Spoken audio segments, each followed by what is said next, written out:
नमस्कार, आप सभी का स्वागत डीडी न्यूज पर। आपके साथ मैं हूं मुकुल शर्मा। इस वक्त की तमाम बड़ी खबरों से आपको रूबरू कराएंगे, लेकिन सबसे पहले नजर डालते हैं हेडलाइंस पर। चुनाव आयोग आज जारी करेगा केरल, मध्य प्रदेश, छत्तीसगढ़ और अंडमान निकोबार की ड्राफ्ट वोटर लिस्ट। मतदाता चुनाव आयोग की वेबसाइट पर चेक कर सकेंगे अपना नाम।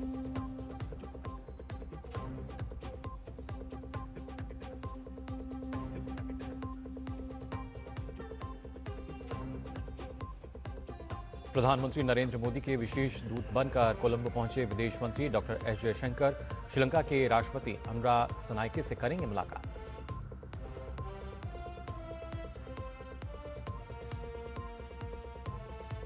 दिल्ली समेत उत्तर भारत में घना कोहरे का अलर्ट। कोहरे के कारण जनजीवन प्रभावित।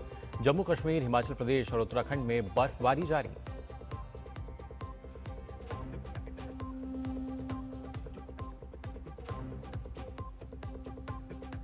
बांग्लादेश में इनकलाब मंच ने यूनिट सरकार को गिराने के लिए आंदोलन की दी चेतावनी। कहा, हादी को न्याय दिलाए बिना आम चुनाव नहीं।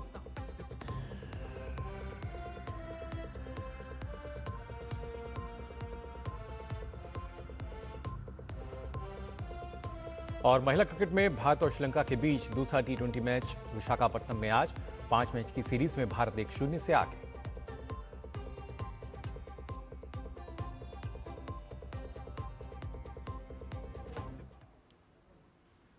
और आइए अब रुक कर लेते हैं खबरों की तरफ विस्तार से। आपको बता दें, भारत निर्वाचन आयोग आज केरल, मध्य प्रदेश, छत्तीसगढ़ और अंडमान एवं निकोबार द्वीप समूह के लिए ड्राफ्ट मतदाता सूची प्रकाशित करेगा।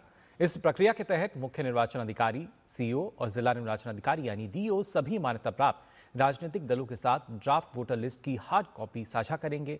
इसके अलावा ड्राफ्ट मतदाता सूची संबंधित सीईओ और डीओ की आधिकारिक वेबसाइट पर भी अपलोड की जाएगी। निर्वाचन आयोग ने पारदर्शिता सुनिश्चित करने के लिए अनुपस्थित, स्थानांतरित, मृत और डुप्लीकेट मतदाताओं की अलग सूची भी वेबसाइट पर उपलब्ध कराने का निर्णय लिया है। इसके साथ ही आयोग ने नागरिकों से अपील की है कि वे ड्राफ्ट सूची की जांच कर समय रहते आपत्ति का दावा दर्ज कराएं, ताकि अंतिम मतदाता सूची को अधिक सटीक और अद्यतन बनाया जा सके। तो यहां पर चुनाव आयोग जो है आज 4 राज्यों और साथ ही केंद्र शासित प्रदेशों के लिए ड्राफ्ट वोटर लिस्ट जो है वो जारी करेगा। इन राज्यों की अगर बात की जाए तो इन राज्यों और केंद्र शासित प्रदेशों में केरल, मध्य प्रदेश, छत्तीसगढ़ और साथ ही अंडमान निकोबार भी शामिल हैं। चुनाव आयोग ने पूरी प्रक्रिया की घोषणा की कि किस तरीके से पूरी जो प्रक्रिया है अभी तक संपन्न हुई है। साथ ही सीईओ, डीओ, राजनीतिक दलों को हार्ड कॉपी जो है वो भी दी जाएगी। ये सुनिश्चित करने के लिए किस तरीके से पारदर्शिता है। साथ ही ड्राफ्ट वोटर लिस्ट वेबसाइट पर भी अपलोड की जाएगी और मतदाता जो हैं वो वहां चेक कर सकेंगे। साथ ही आपको बता दें, अनुपस्थित, मृत मतदाताओं की एक अलग सूची जो है वो जारी की जाएगी। इसके अलावा डुप्लीकेट मतदाताओं की सूची भी सार्वजनिक करेगा यहां पर निर्वाचन आयोग। और मतदाताओं से इस सूची को जांचने की अपील भी की जा रही है, यानी मतदाता जो हैं वो अपने नाम की जांच कर सकते हैं और अगर उन्हें लगता है कि कुछ उसमें त्रुटि है या नाम नहीं है तो वो समय रहते दावा आपत्ति दर्ज कराने का आग्रह उनसे किया गया है। और कहीं ना कहीं अगर देखा जाए तो चुनाव आयोग का जो जोर है वो है पारदर्शिता बढ़ाने पर, विश्वसनीयता बढ़ाने पर और साथ ही अंतिम वोटर लिस्ट जो है वो ज़्यादा सटीक और भरोसेमंद होगी। तो आज खासतौर से अगर बात की जाए तो यहाँ पर ना सिर्फ जो मतदाता हैं उनको काफ़ी मदद मिलेगी, लेकिन कोई ऐसे मतदाता अगर आपका नाम हट रहा है, दिख नहीं रहा है, तो आप इसकी जांच कर सकते हैं। eci.gov.in पर जाकर अपना नाम जो है चेक कर सकते हैं। साथ ही फॉर्म 6 के नाम लेकर आप अपना नाम जो है वो फिर से जुड़वा सकते हैं। फॉर्म 6 जो है उसको आप भरें, सही जानकारी उसमें आप भरें, नाम, पता, मोबाइल नंबर जो है वो आपको डालना होगा। और इसके अलावा जो ज़रूरी दस्तावेज़ हैं, यानी अगर हम बात करते हैं Aadhaar card, PAN card, ration card, इसकी कॉपी जो है वो आप ज़रूर लगाएं। अब सवाल आपका आएगा कि फॉर्म जमा कहाँ कराना होगा, तो BLO, ऑनलाइन या इलेक्शन ऑफिस में आप इसको जाँच कहीं ना कहीं जमा करा पाएंगे। साथ ही जाँच प्रक्रिया की अगर बात की जाए तो BLO आपके पते पर जाँच भी करेंगे और वहीं अगर आपको ऐसा लग रहा है कि कुछ सही नहीं है तो सुनवाई भी होगी। यदि जानकारी में कोई गलती है तो आपको बुलाया भी जा सकता है। वहीं नाम जुड़ने का जो समय की अगर हम बात करें कि कितने समय बाद आपका नाम इसमें लिस्ट में आएगा तो जांच के पहले की जाएगी, उसके बाद अंतिम सूची जो की लिस्ट होगी उसमें आपका नाम जुड़ जाएगा। वहीं इसके कुल समय को अगर हम देखें इस प्रक्रिया में, यानी कितना समय लगेगा, तो आपको बता दें इसमें थोड़ा सा समय लग सकता है, लेकिन आपका जो नाम है वो जोड़ दिया जाएगा। और एसआईआर वाले राज्यों की अगर हम बात करें, यानी जहां पर चुनाव होने हैं, उनमें आपको बता दें 2026 में पश्चिम बंगाल, केरल, तमिलनाडु, पुदुचेरी हैं, 2027 में गोवा, गुजरात, उत्तर प्रदेश, तो 2028 में छत्तीसगढ़, मध्य प्रदेश, राजस्थान और साथ ही ये ऐसे राज्य जहां पर चुनाव होने हैं। जबकि अगर हम बात करते हैं अंडमान निकोबार, लक्षद्वीप की, तो यहाँ विधानसभा नहीं है क्योंकि केंद्र शासित प्रदेश यहाँ पर, और खासतौर से इसी वजह से महत्वपूर्ण माना जा रहा है एसआईआर को, क्योंकि 2026 की बात की जाए, 27 की बात की जाए, 28 की हम बात करें, तो लगातार अलग अलग राज्यों में जो विधानसभा चुनाव हैं वो संपन्न होने हैं, और ये चुनाव पूरी पारदर्शिता के साथ संपन्न हो, विश्वसनीयता के साथ संपन्न हो, और कोई भी जो पात्र मतदाता है वो छूटे ना, जिसके लिए एसआईआर की हमने देखा प्रक्रिया जो है शुरू हुई है। ये लगातार निर्वाचन आयोग की कोशिश रही है और यही प्रयास है, और उसी कड़ी में आज हम देखेंगे किस तरीके से जो अलग अलग राज्य हैं उनमें ना सिर्फ जो सूची है, जो लिस्ट है वो यहाँ जारी की जाएगी, और एसआईआर का जो दूसरे चरण की अगर हम बात कर रहे हैं जो अभी चल रहा है, जिसमें 12 राज्य और केंद्र शासित प्रदेश में गहन मतदान पुनरीक्षण की प्रक्रिया जारी है, यानी एसआईआर की प्रक्रिया यहाँ अभी चल रही है। और अब तक आपको बता दें 7 राज्यों की ड्राफ्ट वोटर लिस्ट जो है वो जारी भी कर दी गई है। साथ ही आज 4 राज्यों की जारी होने वाली जो लिस्ट है वो जारी होगी, और उत्तर प्रदेश की अगर हम बात करें तो यहाँ 31 दिसंबर को ड्राफ्ट वोटर लिस्ट के जारी होने की संभावना अभी तक जताई गई है। और आइए अब ग्राफिक के जरिए हम जान लेते हैं कि अब तक जिन 7 राज्यों में ड्राफ्ट वोटर लिस्ट जारी हो चुकी हैं वो कौन से हैं और उनके क्या नाम हैं। तो आप देख सकते हैं स्क्रीन पर, तमिलनाडु की हम बात करें, यहाँ पर करीब जो ड्राफ्ट वोटर लिस्ट थी उसमें 5.44 करोड़ जो मतदाता हैं, और साथ ही कितने नाम कटे वो भी आप देख पा रहे होंगे। गुजरात की अगर बात की जाए, साथ ही पश्चिम बंगाल की हम बात करें, राजस्थान की बात करें, और इसके अलावा Goa, Puducherry, Lakshadweep. Draft voter list यानी यहाँ पर अब जो नाम इसमें कुल निकल कर आए हैं, और साथ ही कितने नाम कटे हैं वो भी आप यहाँ पर देख पा रहे हैं। तमिलनाडु की अगर बात की जाए 97 लाख से अधिक नाम कटे, गुजरात में करीब 73 लाख, पश्चिम बंगाल में 58 लाख, राजस्थान की अगर बात की जाए तो 44 लाख, और इसी तरह अगर हम गोवा की बात करें तो यहाँ 1 लाख से अधिक हैं, पुदुचेरी में भी 1 लाख से अधिक, और लक्षद्वीप में 1616 जो नाम है वो काटे गए हैं। ऐसा नहीं है, ये नाम बिल्कुल कट चुके हैं। अगर आपको इस पर कोई आपत्ति है तो उस पर आप दावा कर सकते हैं। इसके लिए पूरी प्रक्रिया जो है वो चलाई जा रही है। और फिलहाल हमारे संवाददाता ऋषि कुमार हमारे साथ जुड़ चुके हैं। ऋषि, आज से समझना चाहेंगे जिस तरीके से एसआईआर की जो प्रक्रिया है वो लगातार चल रही है, और आज भी हम देखेंगे 4 राज्य और साथ ही केंद्र शासित प्रदेश जिसकी जो सूची है, जो लिस्ट है, आज वो जारी की जाएगी। बिल्कुल मुकुल, जिस तरीके से 4 नवंबर से ये प्रक्रिया शुरू हुई थी, जो द्वितीय चरण शुरू हुआ था 12 केंद्र शासित राज्यों और राज्यों में, यानी कि 9 राज्य थे और 3 केंद्र शासित जो प्रदेश थे उनमें ये प्रक्रिया शुरू की गई थी, और ये आज कह सकते हैं कि प्रक्रिया करीब करीब अंतिम पड़ाव पर है। सिर्फ उत्तर प्रदेश ही बाकी है जिसमें कि जो मतदाता सूची है जो आनी है, लेकिन जिस तरीके से पूरी प्रक्रिया को संपन्न कराया गया है, हमने देखा था कि बिहार के समय में काफ़ी चुनौतियां आई थी, काफ़ी शिकायतों की बातें हो रही थी, मीडिया में तमाम रिपोर्ट्स थी, लेकिन ये जो दूसरा चरण है बहुत शांतिपूर्ण तरीके से हुआ है। और 1-2 बातों को छोड़ दें तो मामला कोर्ट में भी कुछ चीज़ें गई, उसको भी सुप्रीम कोर्ट ने कहा कि अब इसकी कोई ज़रूरत नहीं है। हम जानते हैं कि जो मतदाता सूची का जो शुद्धिकरण का जो प्रोसेस है, ये इतना ज़रूरी हो गया था क्योंकि इतना बड़ा सियासी मुद्दा तक बना दिया गया। ऐसे में चुनाव आयोग की जो सबसे पहली जो प्राथमिकता होती है, एक तो मतदाता सूची बनाना, 2 ही काम है उसके, मतदाता सूची बनाना और लोगों को मतदान कराना।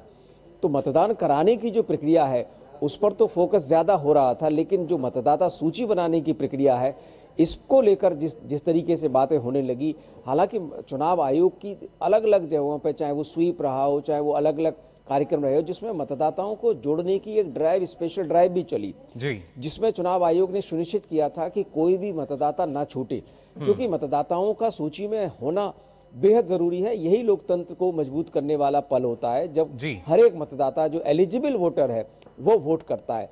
लेकिन जब एलिजिबल वोटर शब्द आता है तो क्या कोई ऐसा वोटर भी है जो एलिजिबल नहीं है? इसके लिए जो एसआईआर शुरू हुआ, उस एसआईआर के अब जो सुखद परिणाम दिखाई दे रहे हैं, अब करीब करीब एक तरीके से हर एक व्यक्ति इस बात को मान रहा है कि के लिए एसआईआर कितनी जरूरी है और देश के लिए कितनी जरूरी है। बिल्कुल ऋषि, और इसके साथ ही तमाम जो मतदाता जिन्हें कहीं ना कहीं पहले एक भ्रम में शायद रख दिया गया कि अगर आपका एक बार सूची से नाम हट गया तो फिर वो जुड़ ही नहीं सकता, तो अब वो भी स्थिति साफ हो चुकी है, क्योंकि यहाँ अब विकल्प आपको दिया गया है, पूरी प्रक्रिया है, उसके तहत आपका जो नाम है वो जुड़ भी सकता है। देखिए बिल्कुल, देश में किस तरीके से नॉलेज का मिसयूज किया जाता है और यूज किया जाता है, ये एसआईआर के समय में हमने देखा है। किस तरीके से भ्रांतियां फैलाई गई, किस तरीके से अफवाहें फैलाई गई। जी। मैं आपको बता दूं, देश में 4 वक्त ऐसा होता है, 12 महीने में 4 पल ऐसे होते हैं जब कोई भी मतदाता कभी भी अपनी सूची में नाम जुड़वा सकता है। जी। 1 जनवरी को, 1 अप्रैल को, और 1 जुलाई को और 1 अक्टूबर को। ये हर समय जो प्रोसेस है वो चलता रहता है। जी। जो मतदाताओं को जोड़ने का जो प्रोसेस है, क्योंकि जो जैसे ही 18 वर्ष का कोई भी मतदाता होता है, चुनाव आयोग ने ये प्रावधान किए हैं कि वर्ष में 4 बार उनको जोड़ने का है। और ये सिर्फ उन्हीं के लिए नहीं है जो 18 वर्ष के हैं, जिसका भी नाम छूट जाता है वो उसको अपने आप को शामिल करवा सकता है। समस्या सिर्फ बिहार इलेक्शन के समय पर थी कि इसके बाद वोट डालने का प्रोसेस शुरू हो रहा था। जी। क्योंकि वोट डालने से पहले अगर वो करेक्ट नहीं हुआ तो उसमें समस्या थी। इस प्रोसेस में तो कहीं कोई समस्या है ही नहीं। जी। इस समय मतदाताओं को भी पता है कि इस एसआईआर में अगर नाम छूट जाएगा तो जनवरी 1 तारीख को फिर से एक नया प्रोसेस शुरू हो रहा है। बिल्कुल। जो एक नॉर्मल प्रोसेस है, जो कि एसआईआर से इतर है और एक नॉर्मल प्रोसेस है, हमेशा चलता रहता है। तो ये जो पूरी की पूरी एसआईआर है, इसमें जिस तरीके से आयोग ने कितने व्यक्ति मृत हैं उनके नाम काटे हैं, कितने व्यक्ति डुप्लीकेट वोटर्स थे उनके नाम काटे हैं, जी। और कितने ऐसे व्यक्ति हैं जो अपना क्लेम ही नहीं कर पा रहे हैं कि वो यहाँ के नागरिक हैं या नहीं है। जी। या ऐसे व्यक्ति जो कि अयोग्य हैं, उन सब चीज़ों को इसमें शामिल किया जा रहा है। और चुनाव आयोग बता रहा है कि किन किन लोगों के नाम काटे गए और क्यों काटे गए। उनके पास भी अवसर है कि वो अपना दावा पेश कर पाए, और 1 महीने का वक्त इसी वजह से दिया गया है दावा रखने के लिए। ये जो लिस्ट आ रही है ये फाइनल नहीं है, एक तरीके से ये लिस्ट आ गई है। अगर कोई कहता है ड्राफ्ट लिस्ट है और इसके बाद दावा किया जाएगा। दावा करने का जो प्रोसेस है, निश्चित तौर से अभी जो प्रोसेस था वो बीएलओ के हाथ में था। अब ये प्रोसेस चला जाएगा एसडीएम के लेवल पर, और उसके बाद डिस्ट्रिक्ट मजिस्ट्रेट है, और उसके बाद आपका राज्य स्तर पर है। आपके पास 3 अवसर और होंगे अपने किसी भी जो लिस्ट है उसको चैलेंज करने का।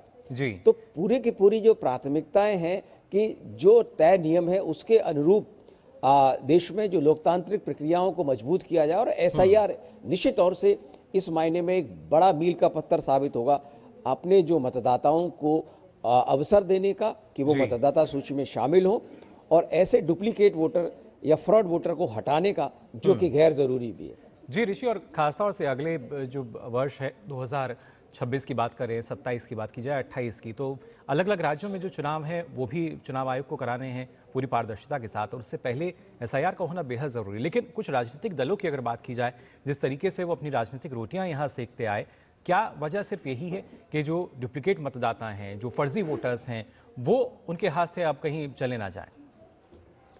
देखिए, सियासत क्या न करवाए, निश्चित तौर से ये एक मंतव्य रहता है कि जो फर्जी वोटर हैं सूची में शामिल कराए जाते हैं, एक एक व्यक्ति के 4-4 जगह वोट होते हैं, ये सब चीज़ें देखी हैं और आयोग ने इसी वजह से ये शुरू भी किया था। और ये जो परेशानियां होती हैं वो परेशानियां इसीलिए होती हैं क्योंकि आप अपने हिसाब से जब चीज़ों को नहीं कर पाते हैं तब ये लगता है कि ये प्रोसेस गलत है, जबकि प्रोसेस में स्पष्टता के साथ, ट्रांसपेरेंसी के साथ बताया गया कि क्या प्रोसेस है, लीगल है। सुप्रीम कोर्ट तक में मसला गया और कोर्ट ने कहा कि आप कैसे चैलेंज कर सकते हैं चुनाव आयोग के काम को। तो ये जो सियासत है वो ज़रूर इसमें देखने को मिली, और सबसे सॉफ्ट टारगेट हमने देखा है कि चुनाव आयोग ही रहा है इस पूरी प्रोसेस में, क्योंकि चुनाव आयोग का काम है, एक संवैधानिक संस्था है जो कि अपना काम करती है और उसका सियासत से कोई लेना देना नहीं है। और हमने देखा था चुनाव आयोग में जब भी हमारी उनके साथ बातचीत होती है, उनका साफ कहना है कि आरोप प्रत्यारोप लगाना और उसका जवाब देना ये सियासत का काम है। हमारा काम है अपना काम ट्रांसपेरेंसी के साथ पूरा करना और सही मायनों में उसको सही अंजाम तक पहुंचाने के लिए जो तय नियम है उसके अनुसार काम करना। जी, और निर्वाचन आयोग पूरी पारदर्शिता के साथ इस वजह से लगातार इस प्रक्रिया में लगा हुआ है और बार बार सिद्ध कर रहा है कि आखिर क्यों निर्वाचन आयोग जो है पारदर्शिता, निष्पक्षता और विश्वसनीयता के साथ लगातार अपना काम कर रहा है। फिलहाल बहुत बहुत शुक्रिया आपका हमारे साथ जुड़ने के लिए। तो जाना आपने यहाँ पर किस तरीके से एसआईआर की अगर बात की जाए, 4 राज्यों के शासित प्रदेश जिसकी ड्राफ्ट लिस्ट जो है वो जारी की जाएगी और उसमें देखना होगा किस तरीके से जो मतदाताओं के नाम हैं वो जुड़े जाते हैं। और उसमें खासतौर से जो मतदाता हैं उनके लिए भी अच्छी बात ये है कि आप ना सिर्फ जो वेबसाइट है उस पर जाकर ये पूरी जानकारी ले सकते हैं, अपना नाम देख सकते हैं। नाम नहीं है तब भी आपको घबराना नहीं है, फॉर्म 6 लेकर आप अपना नाम इसमें जुड़वा सकते हैं। फिलहाल हम यहाँ रुकने एक छोटे से ब्रेक के लिए जल्द लौटते हैं।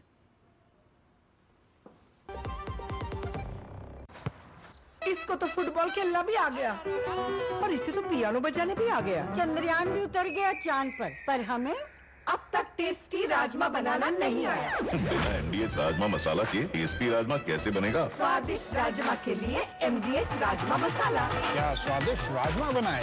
MDH। चिंतामणि, क्यों इतनी चिंता करते हो? क्या खरपतवार से परेशान हो? पेश है स्टील MH210 पावर वीडर। खरपतवार पे करो वार, सुनहरी फसल होगी हर बार। तू मेरे घर के रानी, ये मेरे खेतों का राजा। स्टील उपकरण लाए परिवर्तन।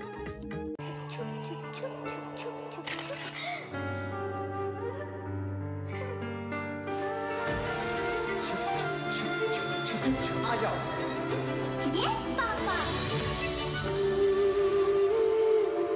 जिंदगी किसी के लिए नहीं रुकती, हम भी आपको कहाँ रुकने देंगे।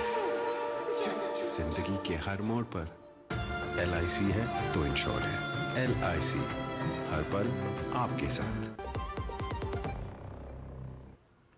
ब्रेक के बाद आप सभी का एक बार फिर स्वागत DD न्यूज़ पर। इस बीच आपको बता दें एक बड़ी खबर आ रही है, जो यहाँ इस वक्त की बड़ी खबर आपके साथ हम साझा कर रहे हैं, जहाँ पर जिस तरीके से अगर बात की जाए बांग्लादेश की हिंदुओं पर हो रहे अत्याचारों के विरुद्ध अब लगातार जो प्रदर्शन है वो किए जा रहे हैं।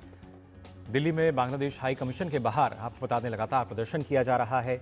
जिस तरीके से हिंदुओं पर हिंसा की गई, बांग्लादेश हाई कमीशन के बाहर फिलहाल सुरक्षा व्यवस्था जो है वो बढ़ा दी गई है। तो इस वक्त की बड़ी खबर आपके साथ हम साझा कर रहे हैं। बांग्लादेश हाई कमीशन के बाहर भारी संख्या में जो पुलिस है वो तैनात की गई है। साथ ही साथ हिंदुओं पर हो रहे अत्याचारों के विरुद्ध ये प्रदर्शन हो रहा है। बांग्लादेश में जिस तरीके से पिछले दिनों हमने देखा था किस तरीके से जो अत्याचार किए गए हिंदुओं पर और जिस तरह की घटनाएं सामने निकल कर आईं, आज उसी के विरोध में दिल्ली में बांग्लादेश हाई कमीशन के बाहर फिलहाल जो प्रदर्शन है वो चल रहा है। और इसी प्रदर्शन को देखते हुए यहाँ पर सुरक्षा व्यवस्था जो है वो बढ़ाई गई है, यानी भारी संख्या में पुलिस को यहाँ तैनात किया गया है।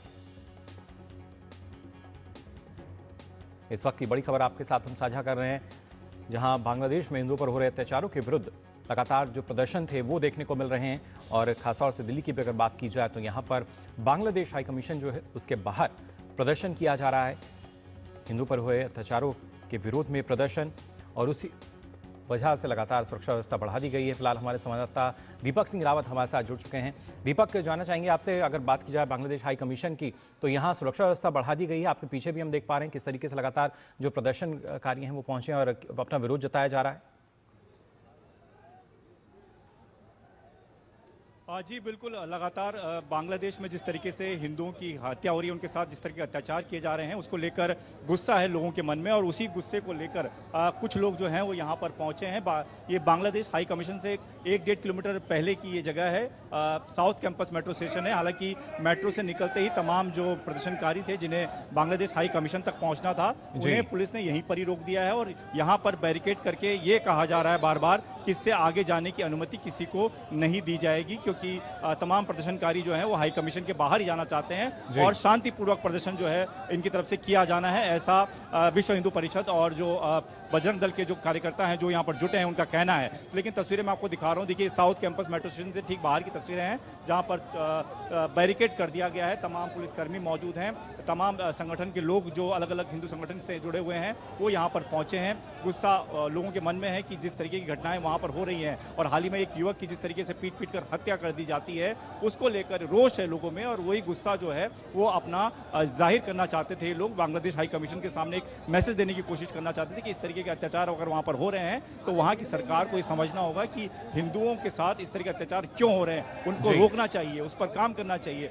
लेकिन इनका कहना है कि सरकार वहाँ की इस पर काम नहीं कर रही है, ध्यान नहीं दे रही है, लगातार अत्याचार बढ़ रहा है और भारत के जो लोग हैं इस बात से काफी चिंतित हैं। अपनी चिंता को जाहिर करने के लिए शांतिपूर्वक प्रदर्शन जो है बांग्लादेश हाई कमीशन के बाहर करना चाहते हैं, लेकिन फिलहाल पुलिस ने सबको यहाँ साउथ कैंपस मेट्रो स्टेशन के पास ही रोक दिया है। जी बिल्कुल दीपक, और खासतौर से ना सिर्फ हमने देखा पिछले दिनों जिस तरीके से एक युवक की निर्मम हत्या की गई, उससे पहले भी कैसे एक एजेंडा जो है वो लगातार वहाँ देखने को मिला, हिंसक घटनाएं लगातार देखने को मिली और खासतौर से जिसमें हिंदुओं को उनके मंदिरों को पहले टारगेट किया गया था और अब फिर से एक बार वही कह सकते हैं चिंगारी जो है नज़र आ रही है। लेकिन क्या माना जाए, क्या एक बड़ा फेलियर वहाँ पर फिलहाल अगर यूनुस खान की बात करें, क्या उनका एक बड़ा फेलियर हम मान सकते हैं?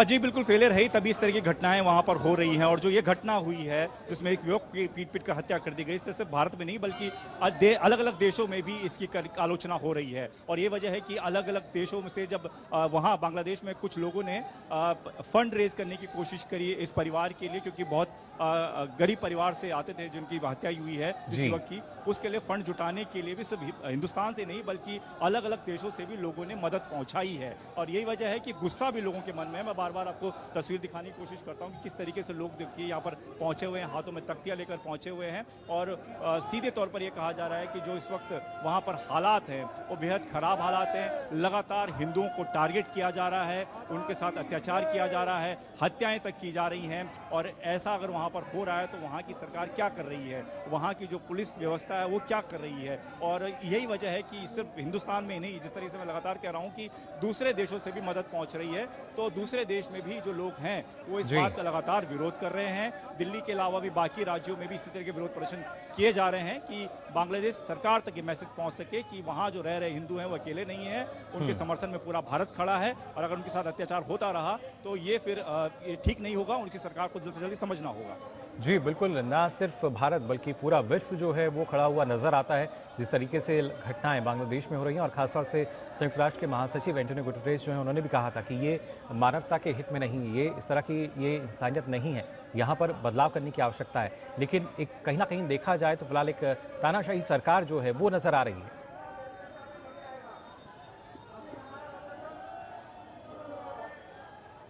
जी दीपक।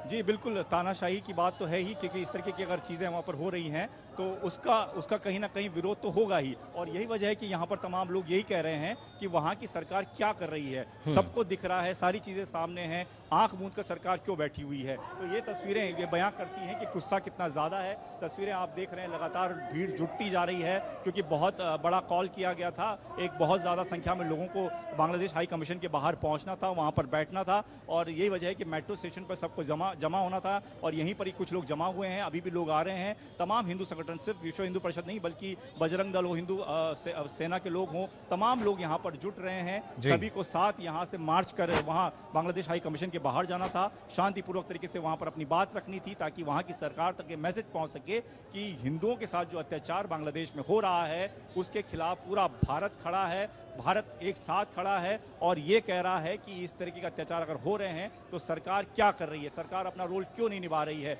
वहाँ की कानून व्यवस्था क्या काम कर रही है, एक युवक की निर्मम हत्या हो जाती है उस पर वहाँ की सरकार ने क्या एक्शन लिया। तमाम चीजें जो है ये लोग सवाल पूछ रहे हैं और ये सवाल बांग्लादेश हाई कमीशन के बाहर जाकर पूछना चाहते हैं, लेकिन फिलहाल पुलिस ने सबको यहाँ पर रोका हुआ है। जी बिल्कुल, लगातार इस तरह के जो सवाल हैं वो निकल कर सामने आ रहे हैं, लेकिन देखना होगा किस तरीके से इनका जवाब मिलता है या नहीं। फिलहाल बहुत बहुत शुक्रिया दीपक आपका हमारे साथ जुड़ने के लिए। तो ना सिर्फ यहाँ पर अगर हम बात करते हैं भारत में, दूसरे देशों में भी किस तरीके से विरोध प्रदर्शन हो रहे हैं, लेकिन बांग्लादेश की ही अगर हम बात करें तो यहाँ पर एक बार फिर से जो राजनीतिक उबाल है वो भी नज़र आ रहा है। हमने देखा था अक्टूबर के बाद किस तरीके से एक बड़ी उठापटक वहाँ देखने को मिली, लेकिन यहाँ पर खासतौर से जो छात्र हैं और इनकलाब मंच की अगर बात की जाए, उन्होंने सीधी चेतावनी दे दी है। उनके प्रवक्ता उस्मान हादी को न्याय मिले बिना उन्होंने कहा है कि कोई चुनाव नहीं होगा, यानी सीधे तौर पर एक चेतावनी जो है वो यूनुस सरकार को दी गई है कि अगर न्याय नहीं मिला तो कहीं ना कहीं यूनुस सरकार को गिराने का जो आंदोलन है वो शुरू हो जाएगा। साथ ही इसके साथ अगर बात की जाए तो यूनुस के नेतृत्व वाली बांग्लादेश की अंतरिम सरकार को गिराने के लिए न सिर्फ आंदोलन शुरू करने की बात उन्होंने कही है, बल्कि कहा है कि मंच ने तय कर लिया है कि जब तक हादी के हत्यारों और उनके कथित समर्थकों को सजा नहीं मिल जाती तब तक वे सड़कों पर रहेंगे। ये चेतावनी मंच के सदस्य सचिव अब्दुल्ला अल जावेद ने ढाका के शहीद हादी चतर में हुई एक इमरजेंसी प्रेस कॉन्फ्रेंस में ये जानकारी दी। अब्दुल्ला अल जावेद ने कहा कि हादी की नमाज जनाजा के दौरान दिया गया 24 घंटे का अल्टीमेटम खत्म हो गया है, लेकिन गृह सलाहकार या कानून प्रवर्तन एजेंसियों ने आरोपियों को गिरफ्तार करने के लिए कोई कार्रवाई नहीं की है। इंकलाब मंच ने अधिकारियों पर लापरवाही और जिम्मेदारी से बचने का भी आरोप लगाया। साथ ही इंकलाब मंच ने कहा है कि आधिकारिक ब्रीफिंग में प्रमुख सलाहकारों की गैर मौजूदगी से पता चलता है कि वे इस हत्या को लेकर गंभीर नहीं हैं। आपको बता दें, हादी समर्थक इस वक्त इतने गुस्से में हैं कि उन्होंने स्पष्ट तौर पर यह कह दिया है कि हादी को न्याय मिले बिना कोई चुनाव नहीं हो सकता और चेतावनी भी दी है कि जवाबदेही के बिना चुनाव कराने की कोशिश अगर की तो उसका कड़ा विरोध किया जाएगा। इंकलाब मंच ने एक विरोध जुलूस और सड़क पर विरोध प्रदर्शन कार्यक्रमों की घोषणा भी की। साथ ही आपने बता दें, इंकलाब मंच ने दोहराया कि जब तक न्याय नहीं मिल जाता तब तक वे सक्रिय रहेंगे, यानी लगातार इस तरह का जो आंदोलन है, इस तरह के जो प्रदर्शन हैं वो लगातार यहाँ पर चलते रहेंगे। तो ना सिर्फ अलग अलग देशों की अगर बात की जाए, बल्कि बांग्लादेश में खुद एक बार फिर से यूनुस सरकार जो है वो घिरती हुई नजर आ रही है। और इसी सिलसिले में आपको बता दें, संयुक्त राष्ट्र महासचिव एंटोनियो गुटेरेस ने बांग्लादेश में बढ़ती हिंसा पर अपनी चिंता जताई है। उन्होंने हाल के हमलों तथा हिंदुओं की लिंचिंग पर चिंता जताते हुए इस बात पर जोर दिया कि अल्पसंख्यकों की रक्षा की जानी चाहिए। और ये बात न सिर्फ एंटोनियो गुटेरेस बल्कि अगर देखा जाए तो अलग अलग देशों ने इसकी मांग की है। फिलहाल हमारे संवाददाता नवल संघ परमार जो हैं वो हमारे साथ जुड़ चुके हैं। नवल संघ, जानना चाहूँगा आपसे, क्योंकि जिस तरीके से ना सिर्फ हिंदुओं को वहाँ पे टारगेट किया जा रहा है, उसके विरोध में हम देख पा रहे हैं न जाने कितने ही देश खड़े हो चुके हैं। संयुक्त राष्ट्र के महासचिव इस बारे में कह रहे हैं कि अल्पसंख्यकों की रक्षा की जानी चाहिए। और दूसरी तरफ अगर बात की जाए इंकलाब मंच की, जो सीधे तौर पर हम कह सकते हैं चेतावनी दे रहा है कि अगर न्याय नहीं मिला तो यूनुस सरकार को गिराने की कवायद शुरू की जाएगी, आंदोलन उसके लिए खड़ा किया जाएगा। देखिए, बांग्लादेश में लॉ एंड ऑर्डर का सिचुएशन जो है पिछले 1-1.5 साल से बहुत ही खराब है। उसमें भी जब से स्टूडेंट आंदोलन के बाद शेख हसीना की सरकार गिरी, शुरू के 2-3 महीने तो पुलिस ही ड्यूटी पे रिपोर्ट नहीं कर रही थी और पुलिस का कॉन्फिडेंस जो है वो पूरा गिरा हुआ है। यूनुस एडमिनिस्ट्रेशन जो है कहीं ना कहीं वो फंडामेंटलिस्ट की कठपुतली सरकार बनी बैठी है और उसकी वजह से जो लॉ एनफोर्समेंट एजेंसी चाहते हुए भी कुछ नहीं कर सकते हैं। 2 दिन पहले का एक बयान है, जब यहाँ के जो बड़े न्यूज़पेपर डेली स्टार और प्रथम आलो पे अटैक हुआ तो मौका वायदात जगह पे पुलिस वहां पे मौजूद थी, पहुंची थी जब ये फंडामेंटलिस्ट आर्सन अटैक कर रहे थे। लेकिन पुलिस का बयान यह आया कि पुलिस ने कार्रवाई इसलिए नहीं की क्योंकि वहां पे हिंसा हो सकती थी। हिंसा तो ऑलरेडी 25 जर्नलिस्ट को जो टेरेस पे फंसे हुए थे उनको जिंदा जलाने का प्रयास किया गया और पुलिस और आर्मी मूक प्रेक्षक बनी खड़ी हुई थी वहां पे। तो ये हाल है लॉ एंड ऑर्डर सिचुएशन का बांग्लादेश में और उसमें सब लोगों को रिस्क है, लेकिन सबसे ज्यादा रिस्क अगर कोई किसी को यहाँ पे है तो वो है माइनॉरिटीज को, हिंदुओं को और साथ में महिलाएं और जो भी एथनिक माइनॉरिटीज है वो लोगों को ज्यादा रिस्क है। यहाँ पे फंडामेंटलिस्ट जो एलिमेंट है वो इतने बेकाबू है कि जो भी लिबरल फोर्स है या लिबरल सोच रखने वाले लोग हैं वो काफी डरे हुए हैं। लेकिन 2 दिन पहले जो घटनाएं हुई, मीडिया पे अटैक हुआ और इंटरनेशनल थोड़ा प्रेशर बना,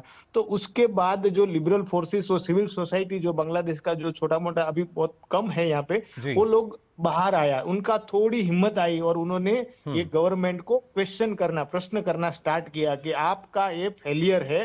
दूसरा, जो एडिटर काउंसिल बांग्लादेश का, उसके एडिटर इन चीफ ने, चेयरपर्सन ने खुले तौर पे बताया कि ये जो वारदातें हुई है अभी बांग्लादेश में, उसमें या तो पूरी सरकार या तो सरकार का एक हिस्सा शामिल है और उनकी रहम नजर के अंदर ही ऐसे जो है कारनामे हो सकते हैं। तो जो भी सिविल सोसाइटी है या मीडिया, लगातार जो टारगेट है हिंदुओं को किया जा रहा है, मीडिया को वहां टारगेट किया जा रहा है, क्या पूरी तरीके से कहीं ना कहीं एक सोची समझी साजिश के तौर पर इसको देखा जा सकता है?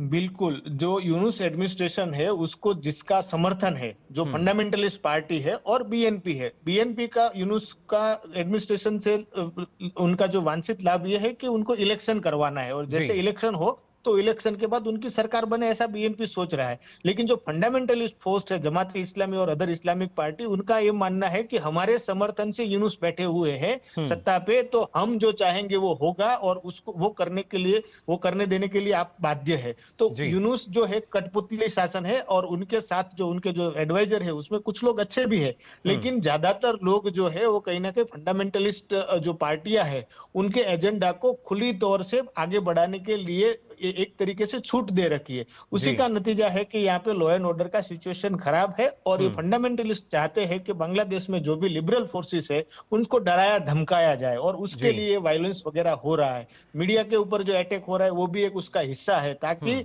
आने वाले समय में लिबरल फोर्सेस जो है उसमें महिला है, माइनॉरिटी है, वो दब के रहे और इलेक्शन में हिस्सा ना ले, ताकि उनको उससे फायदा हो। बिल्कुल। तो किस तरीके से एक सोची समझी साजिश के तहत, रणनीति के तहत देखिए पूरी उथल पुथल जो है वो नजर आती है, हिंसक वारदातें होती हैं, लेकिन उसमें कुछ भी करने में सरकार जो है वो पूरी तरीके से नाकाम रहती है। बहुत बहुत शुक्रिया आपका नवल सिंह हमारे साथ जुड़ने के लिए। तो बात हुई बांग्लादेश की, लेकिन जो खबरें हैं और भी हैं उनसे भी आपको रूबरू कराएंगे, लेकिन फिलहाल रुकने एक छोटे से ब्रेक के लिए, जल्द लौटते हैं।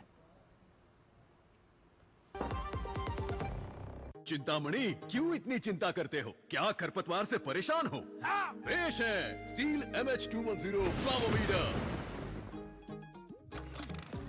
खरपतवार पे करो वार, सुनहरी फसल होगी हर बार। तू मेरे घर के रानी, ये मेरे खेतों का राजा। स्टील उपकरण लाए परिवर्तन। क्या आपको है आकर्षक बचत विकल्पों की तलाश? LIC प्रस्तुत करता है नव जीवन श्री सिंगल प्रीमियम प्लान। एक मुश्त प्रीमियम राशि जमा करें, जीवन बीमा कवर का आनंद उठाएं, परिपक्वता पर गारंटीकृत निश्चित राशि प्राप्त करें, तरलता विकल्प भी उपलब्ध। अभी खरीदें। मौजूदा पॉलिसी धारकों के लिए आकर्षक छूट, नियम और शर्तें लागू। जब धरती चीर कर निकलता है लोहे का पत्थर और मिलता है मोंगिया के जोश से, फिर तपता है, पिघलता है और बनता है फौलाद। अब होता है सरिया सारी खूबियों के साथ। मोंगिया स्टील, मजबूत देश का मजबूत सरिया। चिंतामणि, क्यों इतनी चिंता करते हो? क्या खरपतवार से परेशान हो? पेश है स्टील MH210 पावरवीडर। खरपतवार पे करो वार, सुनहरी फसल होगी हर बार। तू मेरे घर के रानी, ये मेरे खेतों का राजा। स्टील उपकरण लाए परिवर्तन। ब्रेक के बाद आप सभी का एक बार फिर स्वागत। डीडी न्यूज पर आइए खबरों में आगे बढ़ते हैं। आपको बता दें, विदेश मंत्री डॉक्टर एस जयशंकर इस वक्त श्रीलंका के दौरे पर हैं। डॉक्टर जयशंकर प्रधानमंत्री नरेंद्र मोदी के विशेष दूत के रूप में कोलंबो की यात्रा पर हैं। विदेश मंत्री आज श्रीलंकाई नेतृत्व से भी मुलाकात करेंगे। विदेश मंत्री का ये दौरा भारत की नेबरहुड फर्स्ट पॉलिसी को भी दर्शाता है। डॉक्टर एस जयशंकर ने कल कोलंबो पहुंचने पर अपनी तस्वीरें साझा करते हुए लिखा था, श्रीलंका के उप पर्यटन मंत्री रुवान रणसिंघे ने उनका गर्मजोशी से स्वागत किया। विदेश मंत्री का यह दौरा कई मायनों में खास है। इसमें श्रीलंका में आए चक्रवात दितवाह से हुई तबाही से निपटने के लिए शुरू किए गए ऑपरेशन सागर बंधु का संदर्भ अहम है। इस यात्रा का उद्देश्य चक्रवात दितवाह से प्रभावित श्रीलंका को भारत के समर्थन की पुष्टि करना है।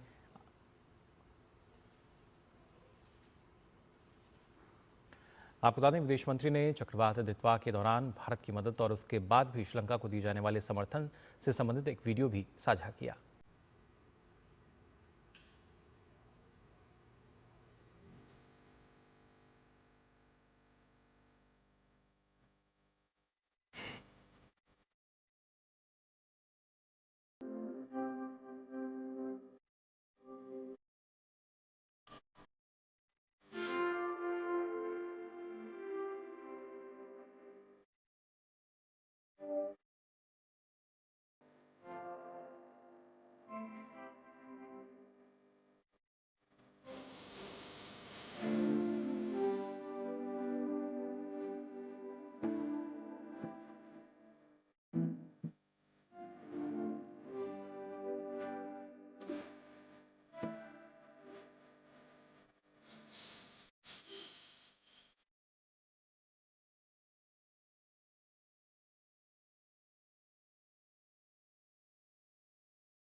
तो इस वीडियो में देखा आपने भी किस तरीके से दितवाह के कारण जो परिस्थितियां बनी थी, वहां पर किस तरीके से भारत ने ना सिर्फ मदद की बल्कि नेबरहुड फर्स्ट पॉलिसी के तहत किस तरीके से जो मदद है वो भी वहाँ मुहैया कराई गई। दवाओं की बात की जाए, राशन की बात की जाए, हर स्तर पर भारत ने मदद की। अब आइए आगे बढ़ते हैं। आपको बता दें, भारतीय जनता पार्टी के राष्ट्रीय कार्यकारी अध्यक्ष नितिन नवीन पदभार ग्रहण करने के बाद पहली बार 2 दिवसीय दौरे पर आज बिहार पहुंच रहे हैं।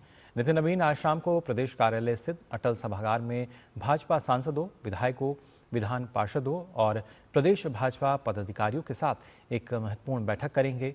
इस दौरान वे पार्टी के विभिन्न कार्यक्रमों में भी भाग लेंगे और कार्यकर्ताओं और जनप्रतिनिधियों से संवाद करेंगे। नितिन नवीन इससे पहले आज दोपहर पटना के राजवंशी नगर स्थित प्रसिद्ध हनुमान मंदिर पहुंचकर दर्शन और पूजा अर्चना करेंगे। इसके बाद बेली रोड स्थित भारत रत्न बाबा साहब डॉक्टर भीमराव अंबेडकर की प्रतिमा पर पुष्पांजलि अर्पित करेंगे और साथ ही लोकनायक जयप्रकाश नारायण की प्रतिमा पर भी आज पुष्पांजलि अर्पित करेंगे। नितिन नवीन आज शाम बिहार के राज्यपाल आरिफ मोहम्मद खान से शिष्टाचार मुलाकात भी करेंगे।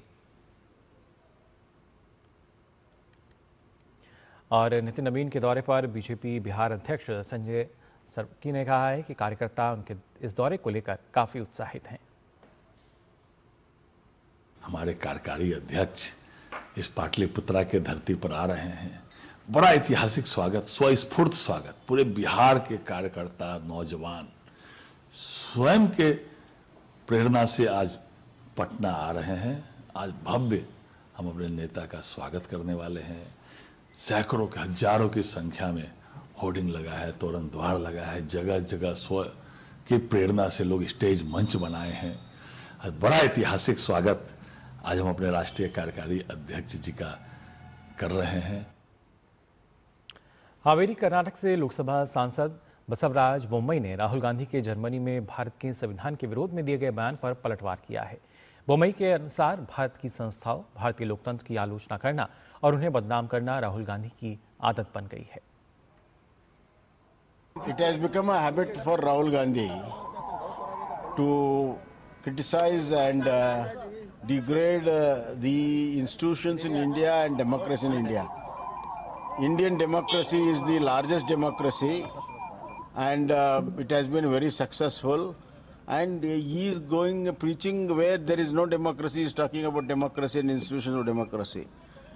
He wants to take shelter of the foreign agencies like Soros and other people for all the corruptions what they have done.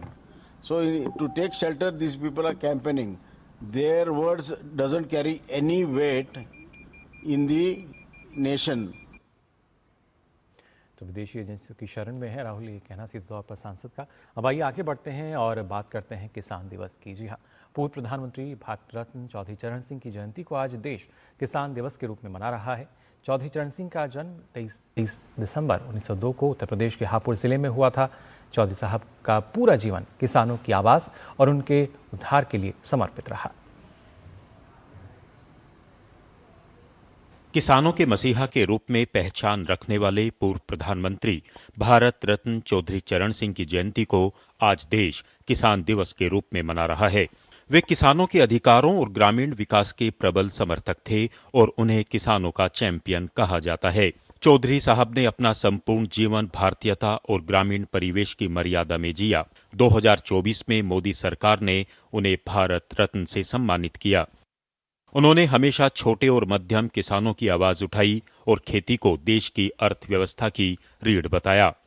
किसानों के लिए भारत रत्न चौधरी चरण सिंह का बड़ा योगदान रहा है। पूर्व प्रधानमंत्री चौधरी चरण सिंह ने किसानों के हित में कई बड़े फैसले किए। किसानों को जमीन पर अधिकार दिलाने के लिए काम किया।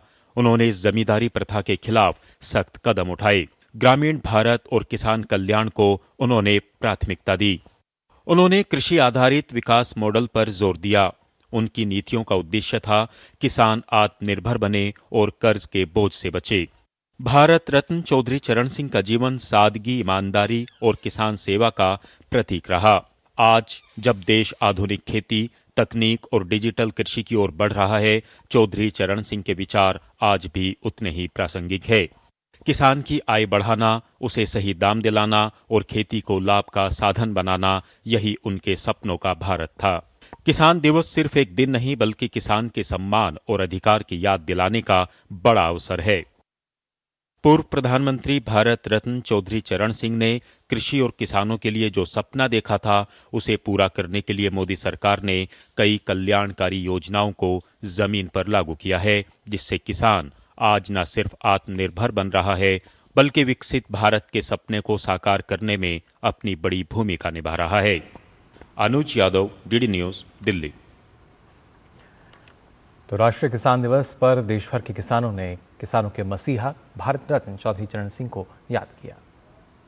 आज जो हमारा कार्य हो रहा है, जो किसानी खेती किसानी के लिए जो काम कर रहे हैं हम चौधरी चरण सिंह के ही कदमों पर चल करके अपनी खेती की उन्नति कर रहे हैं। किसान की क्या समस्या हो सकती है, क्या है, सब कुछ उन्हें ज्ञान था। जोत अधिनियम के तहत भी उन्होंने काफी काम किया, कानून बनवाया। मसीहा हैं किसानों के वो, और उनसे आज जो किसानों को भी सम्मान मिलता है तो केवल उन्हीं की प्रेरणा से है। उन्होंने जमींदारी प्रथा खत्म करी है उन्होंने, और किसानों के लिए समर्पित रहे हैं। उनका एक नारा था, अगर देश की खुशहाली चाहनी है तो उसका रास्ता गाँव से, खेतों खलियानों से निकलता है। चौधरी साहब का तो जो योगदान हिंदुस्तान के किसानों के लिए है वो भुलाया नहीं जा सकता, और आज तक ऐसा कोई कर भी नहीं पाया। प्रधानमंत्री जी ने भी अभी संकल्पना की है 2047 में विकसित भारत की।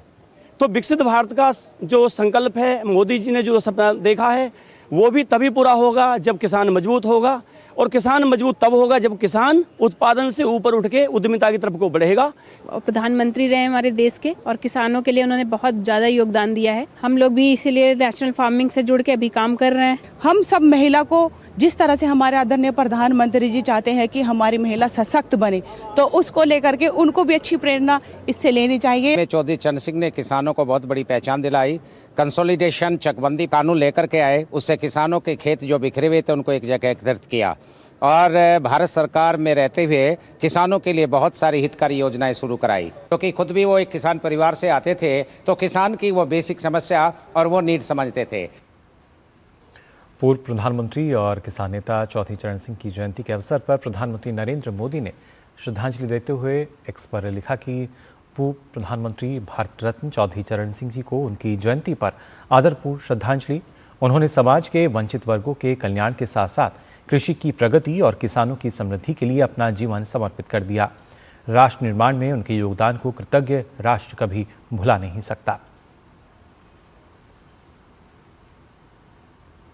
इसके साथ ही प्रधानमंत्री ने चौधरी चरण सिंह के जीवन पर एक वीडियो भी साझा किया।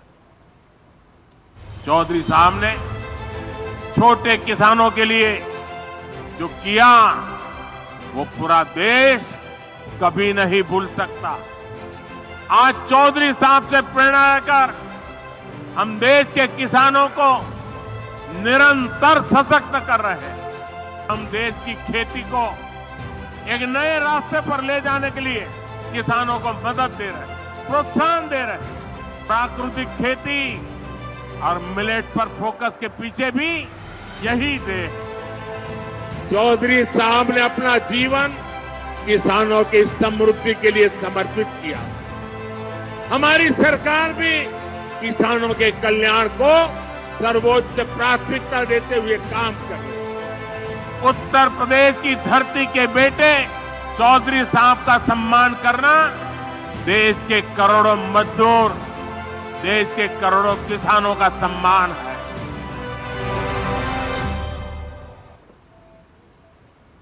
और साथ ही प्रधानमंत्री नरेंद्र मोदी ने एक बार फिर डीडी न्यूज़ के कार्यक्रम सुभाषित का वीडियो साझा किया। आपको बता दें, पीएम ने सुभाषित का वीडियो साझा किया जिसमें किसानों के महत्व को रेखांकित किया है। सुवर्णरौप्य माणिक्य वसनैरपि पूरितः तथापि प्रार्थयन्त्येव कृषकान् भक्ततृष्णया। सोना, चांदी, माणिक्य एवं वस्त्रों से पूर्ण होने पर भी मनुष्यों को भोजन के लिए किसानों पर ही निर्भर रहना पड़ता है। Even when possessing gold, silver, rubies and fine clothes, people still have to depend on farmers for food. और वहीं उत्तर प्रदेश की राजधानी लखनऊ में आज चौधरी चरण सिंह की जयंती के अवसर पर किसान सम्मान दिवस कार्यक्रम का आयोजन किया गया, जिसमें मुख्यमंत्री योगी आदित्यनाथ ने हिस्सा लिया। कार्यक्रम को संबोधित करते हुए मुख्यमंत्री ने कहा कि प्रदेश में कृषि क्षेत्र ने उल्लेखनीय प्रगति की है।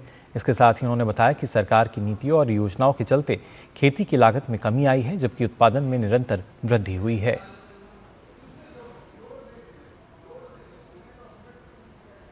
उत्तर प्रदेश के अंदर क्या धान की फसल हो, क्या गेहूं की फसल हो, क्या चना हो, क्या सरसों हो, क्या बाजरा हो, मक्का हो,